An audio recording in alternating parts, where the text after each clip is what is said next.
You are next.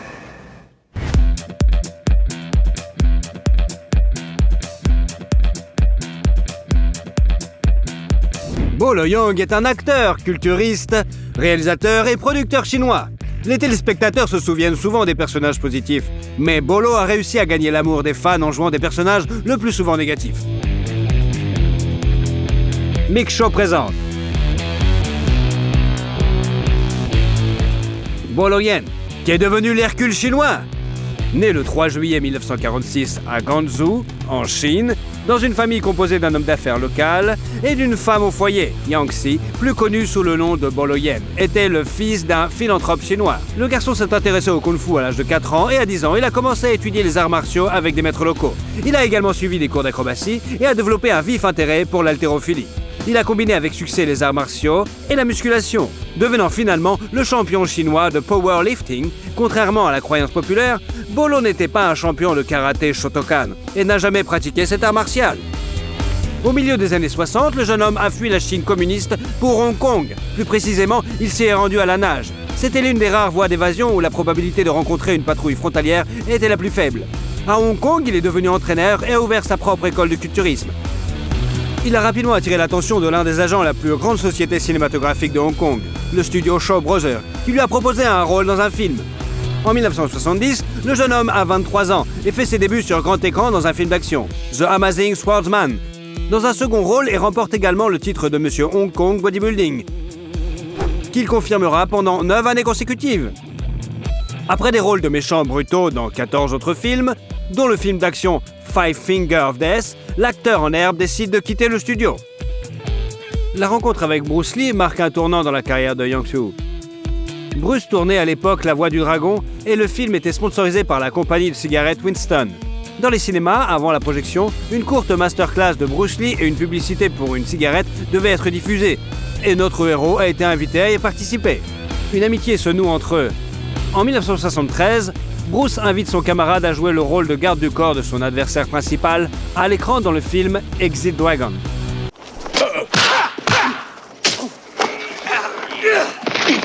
C'est dans ce film que Yang Soo incarne un personnage nommé Bolo, qui sera plus tard choisi comme nom de scène. Dans ce film, Bolo Yeung n'a pas combattu Bruce Lee. Ce dernier a promis d'organiser un combat dans le film suivant, qui devait être Death Game. Mais 6 jours avant la première de Dragonheart, Bruce Lee est mort. Le film d'action d'Hercule de l'Est est sorti ensuite. Well, in that case, what do we do with them? We kill them. And dump them. Bien qu'il n'y joue pas, le surnom de Bolo, Hercule chinois, est fermement établi, tout comme un autre surnom, The Beast from the East, qui signifie la bête de l'Est. Travailler avec le légendaire Bruce Lee a permis à Bolo d'obtenir plus facilement des rôles au cinéma, mais la mort d'un ami lui a fermé la voie de l'industrie cinématographique américaine pendant de nombreuses années. Laissé sans soutien, il a continué à jouer des méchants dans des films d'action locaux comme Young Dragons en 1974 et le film en 2 parties Bruce et Kung Fu Monastery of Shaolin. On ne sait rien de la femme de l'acteur, mais le 3 juillet 1974, ils ont eu leur fils aîné David, qui a suivi les traces de son père. Dès l'enfance, il a étudié les arts martiaux, et à l'âge de 14 ans, avec Bolo, il a fait sa première apparition dans un tournoi de bodybuilding. Il a également joué dans plusieurs films, et est aujourd'hui entraîneur. Le couple a ensuite eu une fille, Deborah, qui s'est entraînée comme culturiste sous la direction de son frère aîné. Et un fils cadet, bien sûr, Danny, qui est également impliqué dans le sport et pratique le jiu-jitsu brésilien. En 1978, le film Bruce Lee Death Game est encore tourné avec l'aide de doublures et sort sur les écrans. Bolo Yeung y apparaît également. L'acteur s'est également essayé au métier de réalisateur. La comédie d'action Sheriff Bolo et le film Kung Fu Unwriting sont sortis en 1979. Parmi les œuvres ultérieures, citons le film d'action Ninja Strike Back, le film d'horreur Boxer's Curse, les films d'action comique Millionaire Express, Lucky Stars Mad Mission, Railways Officer Tuba et My Lucky Stars. Mais dans tous ces films, il joue des rôles mineurs. En 1986, Bolo a travaillé avec le fils de Bruce Lee, Brandon, sur le tournage de The Framing Man. I've been fighting in the streets for 10 years. No one's ever laid a hand on me. Il a non seulement joué l'antagonisme du personnage principal, mais a également entraîné Brandon au combat. L'un a réservé le gymnase pour 9h du matin, mais Lee ne s'est présenté qu'à midi et s'est entraîné à contre-cœur uniquement parce que les producteurs l'exigeaient. Parallèlement à son travail cinématographique de la fin des années 70 à la fin des années 80, Boloyan est devenu champion de Kempo de l'Asie du Sud-Est à plusieurs reprises et a continué à concourir avec succès dans les années 90. Il est également connu dans le monde entier pour avoir joué le rôle de Boloyan dans le film d'action Bloodsport en 88, où il incarnait un méchant important, Chong Li. Very good. But brick not hit back. Sur le tournage, il a rencontré le jeune acteur Jean-Claude Van Damme, qui était fan de Bolo depuis son plus jeune âge. Bien que les critiques aient émis des avis négatifs sur le film, le public l'a bien accueilli et la carrière de l'acteur de 42 ans a pris un second souffle. Bloodsport a permis à l'acteur d'accéder à des rôles de personnages négatifs majeurs dans des films d'action tels que Bloodfight, Grizzly Fire, Tiger Claws, Fireless Tiger et Ironheart. En 1991, Van Damme a invité Lan à jouer le rôle de son rival dans le film Double Impact, en lui offrant un cachet de $25 000. Where are the twins? Fuck you. Stop! It's gone. They've left the island. She lies. 20 ans plus tard, le fils de Jean-Claude a organisé une surprise pour son père et a invité Bolo à dîner. Ils se sont souvenus avec émotion de l'époque où ils travaillaient ensemble sur le plateau 15 heures par jour. Bolo a souvent dit dans des interviews qu'il n'était pas gêné par son rôle de méchant, même si il avait des rôles positifs à jouer. En 1993, il a joué dans le film d'action de science-fiction CPI 2000 et a également joué le rôle de Maître Shingo dans Hardest Hit Fight of the Death, sorti en 93, et Hardest Hit 2 en 96. You want to press charges, we'll meet you in court. Now, get out. Relax. En 1996, Lan joue dans un autre film d'action, Tiger Claw 2, suivi d'une pause dans sa carrière.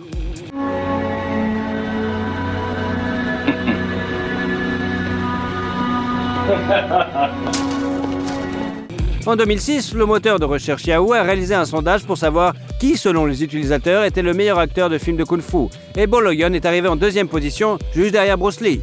En 2007, il a été invité à jouer dans le film Close Combat, coproduit par les États-Unis et le Kazakhstan. En raison de problèmes juridiques, le film n'est jamais sorti sur les grands écrans, se limitant à des projections dans plusieurs festivals jusqu'à ce qu'il soit mis en ligne plus de 4 ans plus tard. En 2008, Bolo a officiellement annoncé qu'il quittait l'industrie cinématographique, bien qu'il ait depuis joué dans 2 autres films kazakhs. En 2011, Boloyan est venu en Russie à l'invitation d'un club de fitness. Il s'était déjà rendu à Moscou dans les années 90 et avait annoncé travailler sur une coproduction, mais le projet ne s'est jamais concrétisé. Par ailleurs, Bolo est apparu dans l'un des épisodes du projet documentaire Jean-Claude Van Damme, Behind Closed Door. Il convient de noter que Lan est également apparu dans plusieurs documentaires sur Bruce Lee. En 2016, l'acteur a joué un caméo dans The Diamond Quarter et l'année précédente, il est apparu dans le film d'action-aventure The World of Our Feet.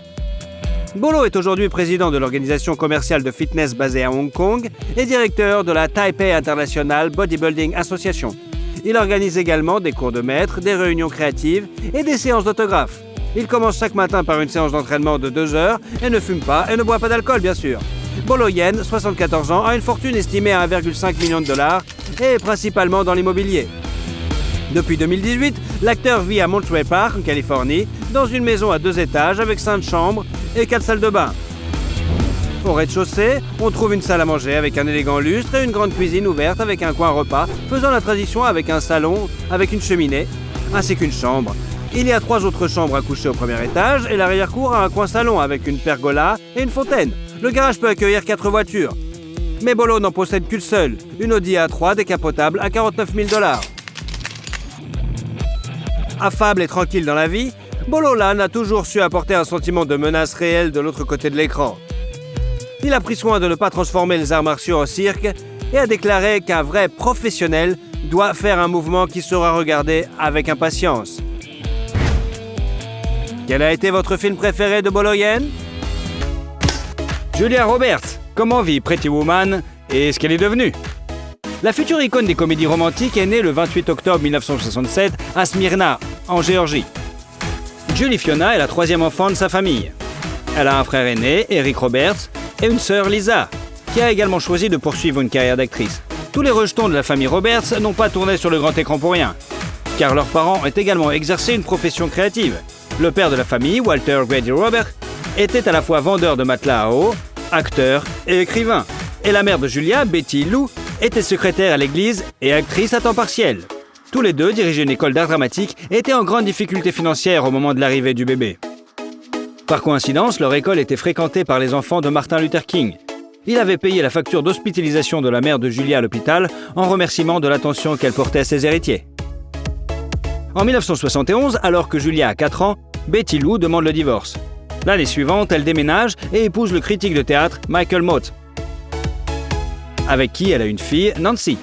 En 1983, ce mariage s'est également effondré. Betty a qualifié son second mariage de grosse erreur, car son mari n'aimait pas les enfants de son premier mariage et les maltraitait, même physiquement. Julia elle-même, à l'âge adulte, n'a jamais partagé publiquement les souvenirs d'une enfance difficile, par respect pour sa mère et sa demi-sœur.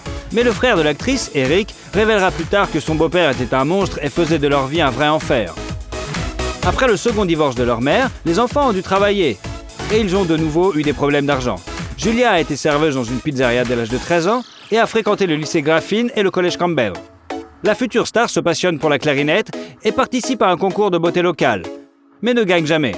Cependant, ses camarades de classe la considèrent comme laide et se moquent d'elle à cause de sa grande taille, de sa grande bouche et de sa minceur. Et l'actrice est très critique à l'égard de sa propre apparence, malgré le fait qu'elle soit constamment présente dans les différents classements des plus belles femmes du monde.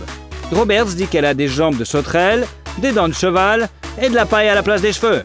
En même temps, elle est une opposante à la chirurgie plastique et n'aime pas le maquillage ni les vêtements tape à l'œil. Le fait qu'elle soit devenue actrice a un grand rôle joué pour son frère Eric.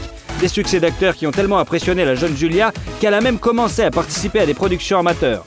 Mais au départ, la jeune fille voulait être vétérinaire, car elle aimait beaucoup les animaux. Après l'école, Julia est allée à l'université d'État de Géorgie et a déménagé à New York pour rejoindre sa sœur et s'essayer à la comédie. Elle y a signé un contrat avec une agence de mannequins et a commencé à suivre des cours de théâtre. En outre, la jeune actrice s'est engagée dans un entraînement de sa prononciation, car l'accent du Sud n'a jamais été le bienvenu au cinéma. Bientôt, la jeune fille abandonne les cours de théâtre, car elle n'y voit pas beaucoup d'effets, et commence à se rendre aux auditions. D'ailleurs, son nom, Julie, donné à la naissance lorsqu'elle a rejoint le Screen Actor Guild américaine, elle a dû le changer pour Julia, car il y avait déjà une autre actrice enregistrée, Julie Roberts. L'étape suivante vers le succès a été un voyage à Hollywood auprès de son frère, qui avait déjà joué avec succès dans des films. Mais là, la jeune actrice a connu une première déception sérieuse. L'industrie cinématographique américaine n'avait pas besoin d'une autre actrice de province, et même avec un sourire particulier. En 1987, elle n'a pu obtenir qu'un petit rôle dans la série télévisée Crime Story et dans le film Firehouse. La première fois, Julia a été aidée par son frère et l'a même invitée à jouer un petit rôle, celui de la sœur de son personnage, dans le film d'action Blue Red, qui est sorti 3 ans après le tournage. Mais il s'est plutôt vite lassé de garder sa sœur et lui a dit qu'il était temps pour elle de se remettre sur pied. Qui sait, peut-être que si elle n'avait pas reçu un coup de pied au cul, elle n'aurait pas eu autant de succès. Mais la jeune Julia l'a vécu comme une trahison et a même cessé de parler à son frère. Elle s'est ensuite vengée de lui en aidant son ex-femme dans sa bataille juridique, et les tabloïds disent encore que leur relation ne s'est vraiment jamais rétablie. Après avoir perdu son principal assistant dans la conquête du grand écran, Julia a continué à améliorer ses compétences d'actrice en s'inscrivant dans un studio de danse et en apprenant à jouer de différents instruments. Déjà, sans l'aide de son frère, l'actrice a joué dans la série télévisée Miami Vice, et pour ce rôle, elle a appris à jouer de la batterie et de la basse. Sur le tournage du projet, Julia a rencontré Liam Neeson, avec qui ils ont entamé une romance. Roberts avait 19 ans à l'époque et Liam 35 ans. Cette alliance n'a pas duré longtemps et le couple s'est vraiment rapidement séparé. La jeune fille ayant déclaré immédiatement après avoir commencé à vivre ensemble qu'elle n'était pas prête à fonder une famille et a immédiatement déménagé. Au cours de la même année 1988, l'actrice a été invitée à jouer un rôle dans la comédie Mystic Pizza, pour laquelle elle a dû teindre ses cheveux blonds en noir. Après cela, elle devient plus populaire et a reçu $50 000. Le rôle suivant de Julia Roberts dans le film Potin de femme, en 1989, a obligé les critiques et le public à parler d'elle comme l'une des actrices les plus prometteuses d'Amérique. My reception, ferns, dancing, tons of people, every pink flower west of the Mississippi, wedding cake in the dining room and the groom's cake. Dans ce film, Julia a joué un rôle mineur, mais vraiment mémorable, celui d'une jeune fille diabétique qui se prépare pour son mariage. Le film a été succès, rapportant $80 millions, et Robert, pour son rôle, a reçu seulement $90 000. Un Golden Globe et une nomination pour un Oscar dans la catégorie Meilleure actrice dans un second rôle.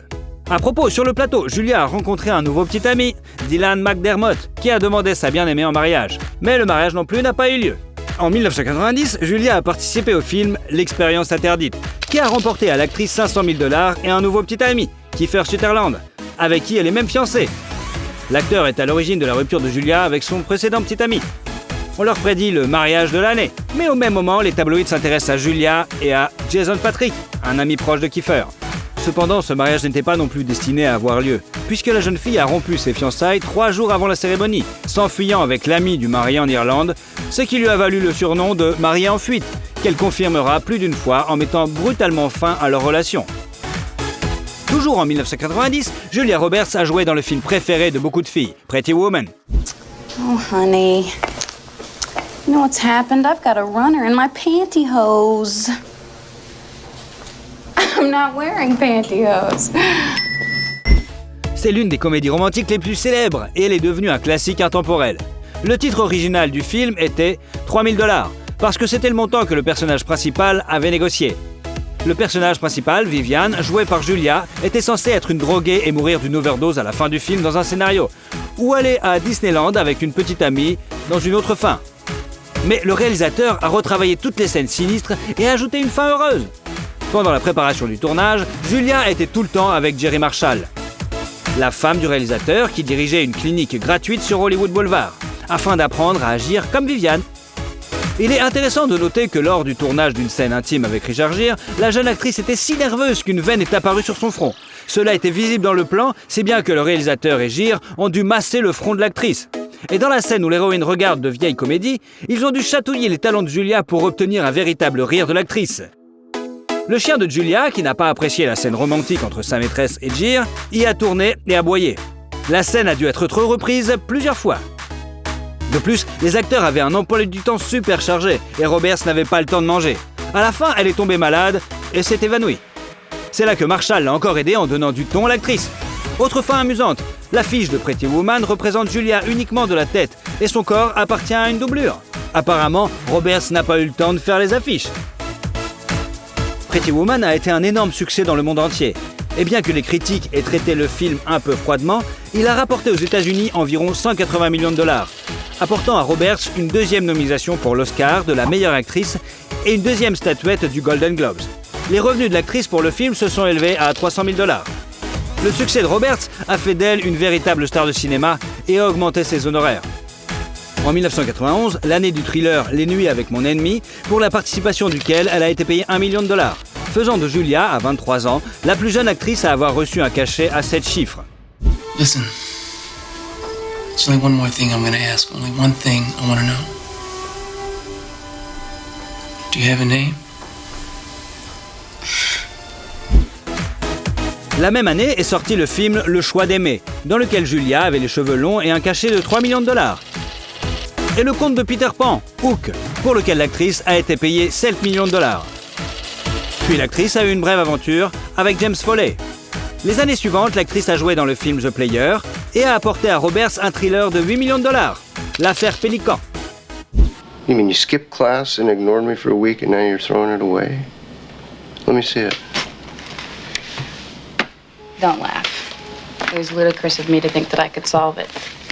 Le personnage de Darby Shaw a été écrit spécialement pour Julia Roberts et elle a immédiatement accepté le rôle après avoir lu le livre.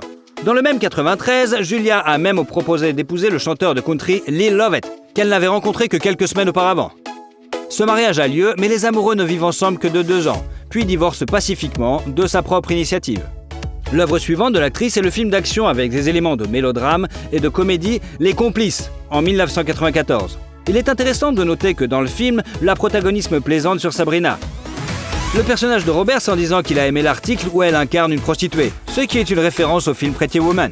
Au cours des années suivantes, Julia a joué dans les films Prêt-à-porter, Amour et mensonge, Tout le monde dit I love you, Michael Collins et Mary Valley, qui ont rapporté à l'actrice 8,5 millions €. En 1996, Julia a participé à la célèbre série Friends, sur le tournage de laquelle elle a entamé une relation avec Matthew Perry. Mais comme l'acteur prenait des drogues, ce qui était inacceptable pour Julia, ils se sont rapidement séparés. Excuse me. Is your name Chandler? Yes, it is. Chandler Bing. Do you know me, or are you just really good at this game? I'm Susie Moss. Julia a vite retrouvé l'amour en la personne de l'acteur de Daniel Day-Lewis, avec qui elle allait jouer Shakespeare in Love. Ils se sont rencontrés plusieurs fois à Londres, mais lorsque l'acteur a refusé le rôle, leur relation a pris fin. Au cours des dernières années, l'actrice a eu des liaisons amoureuses avec Ethan Hawke et Pat Manokia, son entraîneur personnel, qui ont également pris fin rapidement. En 1997, seuls 2 films sont sortis, qui ont pesé de manière significative sur le porte-monnaie de Julia Roberts. Complot, avec un cachet de 11 millions de dollars, et rapportant à l'actrice 12 millions de dollars. Le mélodrame, Le mariage de mon meilleur ami. Pour les acteurs, d'ailleurs, pour ce film, Julia les a personnellement sélectionnés en prenant Cameron Diaz et Dermot Mulroney. Right off, I have this monstrous favor to ask you. Excuse me? My best friend Angelique shattered her pelvis line dancing in Abilene over spring break. Be my maid of honor? What? C'était une période exceptionnelle, favorable pour Julia, dont les films étaient assurés de devenir des succès au box-office, et tout le monde la voulait pour le rôle principal. L'actrice a bientôt trouvé un nouveau fan. Il s'agit de Benjamin Bratt. Comme Julia l'a admis elle-même, elle est tombée amoureuse du beau brun au premier regard, en le voyant dans la rue. Le couple est ensemble depuis 4 ans et les médias l'ont même surnommé Monsieur Roberts. En 1998, l'actrice est apparue dans la série télévisée Murphy Brown et le film Ma meilleure amie. Et 1 an plus tard, dans un épisode de Law & Order.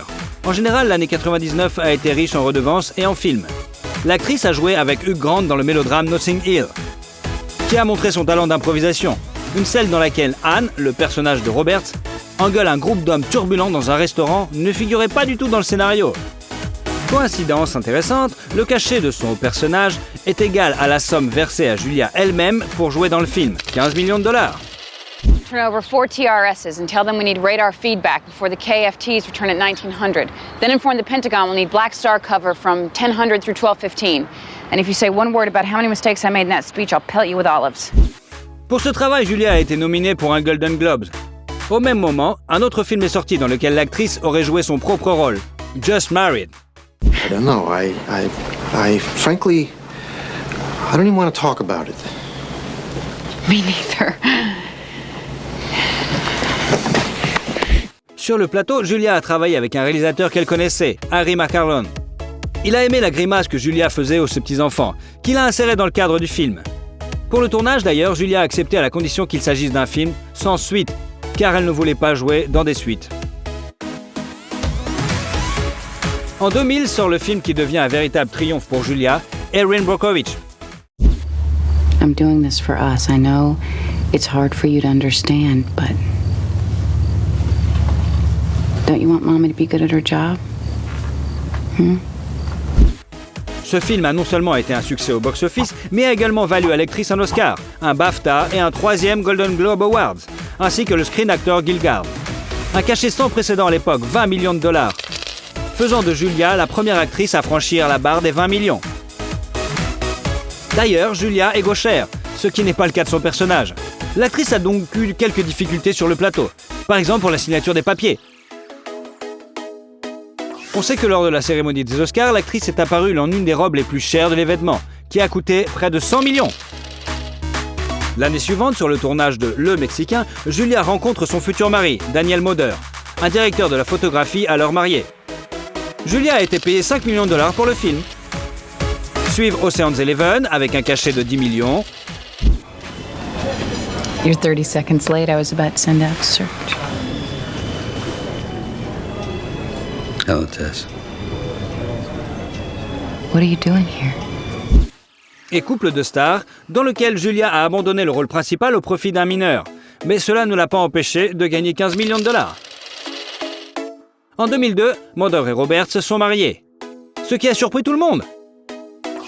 Il a même été dit que Roberts a payé une somme importante à l'ex-femme de Daniel pour qu'elle accepte d'accélérer le processus de divorce.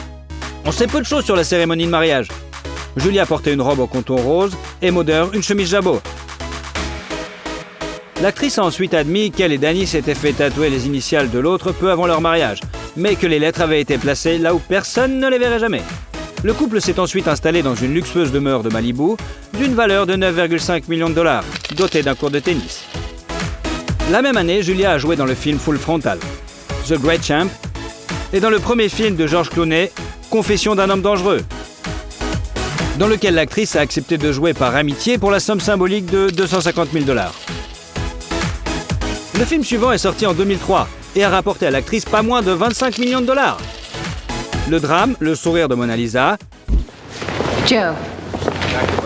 Hello. How are you? Great. Thank you so much for this. You're a pal. It's a pleasure. Your timing is perfect.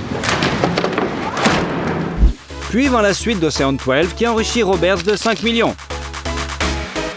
Is call Marcus and have him get a hold of Louise so we can make arrangements to send someone down there to get it. He's home now, right? Oh. Marcus. I need to talk to Marcus. D'ailleurs, pendant le tournage du film, l'actrice était enceinte de jumeaux, suivi par le film Closer, avec un cachet de 20 millions de dollars. Toujours en 2004, Julia a donné naissance à un garçon, Finn Walter, et une fille, Hazel Patrichou. L'actrice a été prévenue par les médecins qu'en raison d'une mauvaise coagulation du sein, le risque de décès lors de l'accouchement était plutôt élevé. L'accouchement était encore prématuré, mais heureusement, il n'y a eu aucun problème. En 2006, Julia a conclu un accord avec le célèbre designer Gianfranco Ferré et a joué dans sa publicité pour une nouvelle collection de lunettes de soleil. L'actrice a été payée 5 millions de dollars pour cela. Après une courte pause en 2006, Julia a prêté sa voix au film d'animation Le Petit Monde de Charlotte. Et Lucas a fourmi malgré lui. Ses films suivants ont été De la guerre selon Charlie Wilson, pour lequel elle a été nominée pour un Golden Globes, et Fireflies in the Garden, tourné par Daniel, le mari de Julia. Dans ce film, Julia jouait la mère du personnage de Ryan Reynolds, bien qu'en réalité, elle n'ait que 9 ans de plus que son fils à l'écran.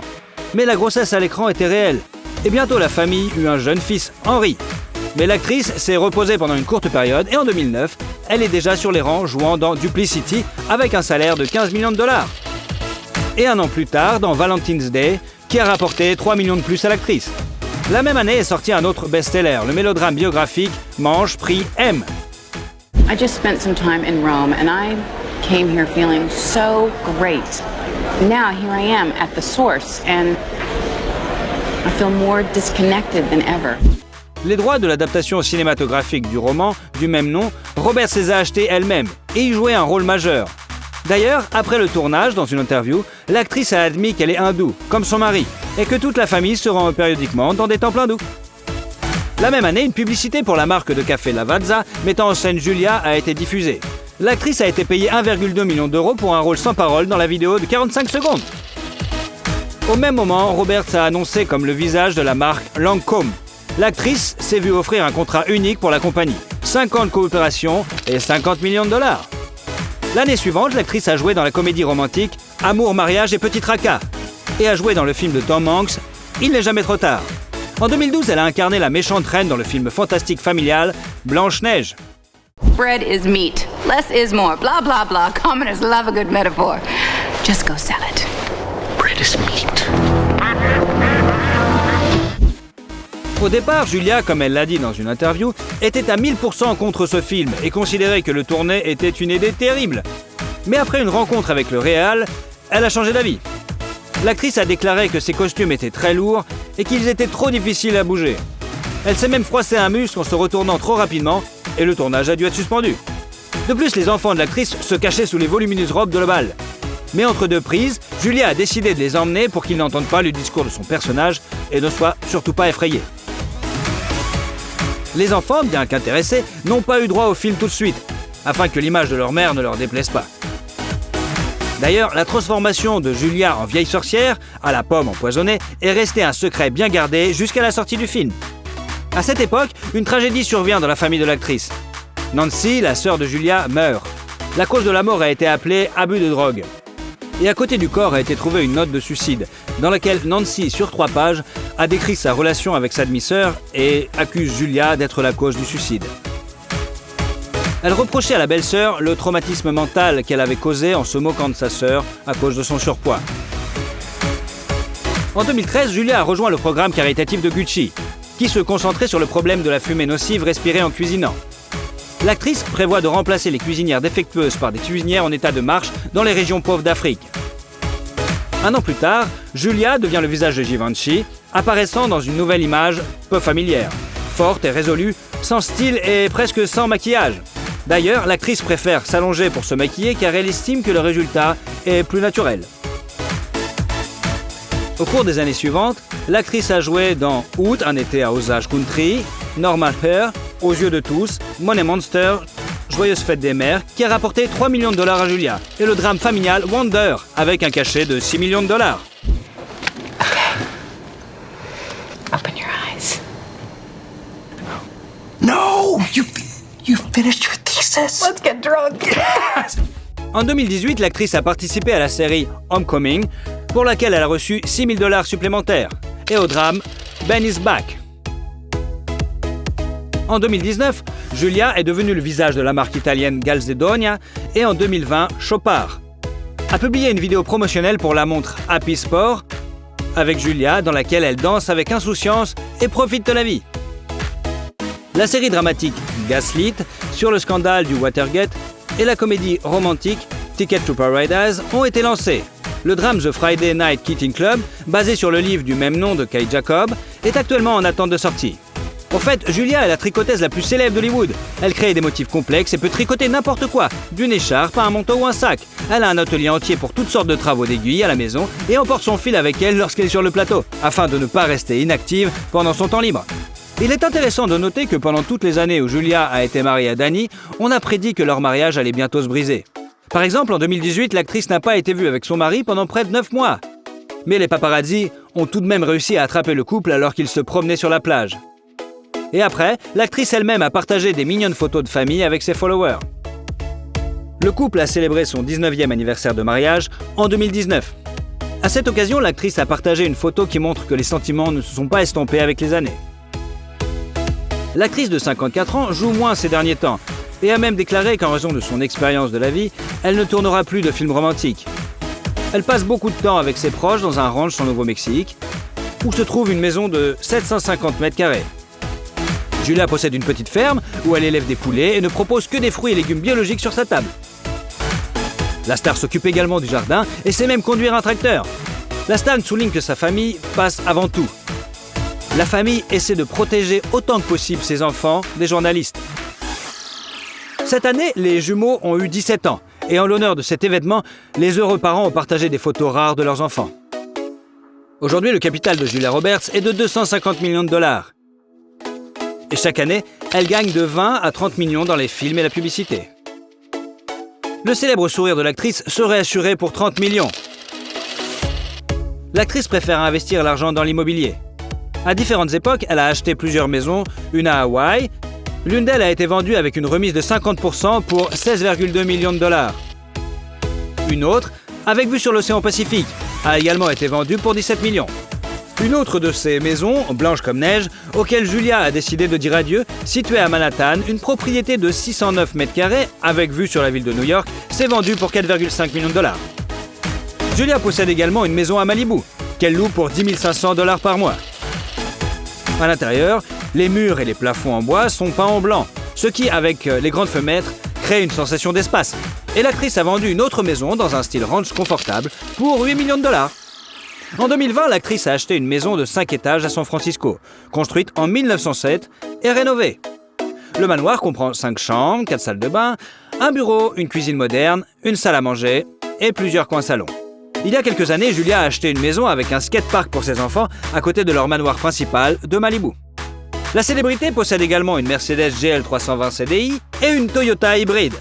Et l'année dernière, une Rolls-Royce de 33 ans, qui appartenait à l'actrice, a été mise en vente au Kazakhstan. Le fait que Julia Roberts soit propriétaire de la voiture a fait grimper son prix jusqu'à 7 millions de dollars, alors qu'elle n'en valait pas plus que 2. Aujourd'hui, la popularité de Julia ainsi que le montant des redevances ne faiblit pas. Elle est toujours demandée, bien qu'elle n'essaie pas de tourner trop souvent. Alors, aimez-vous Pretty Woman, Julia Roberts ? Et surtout, si vous aimez la vidéo, mettez un like. Et comme ça, vous suivrez toutes nos autres vidéos. Allez, à bientôt !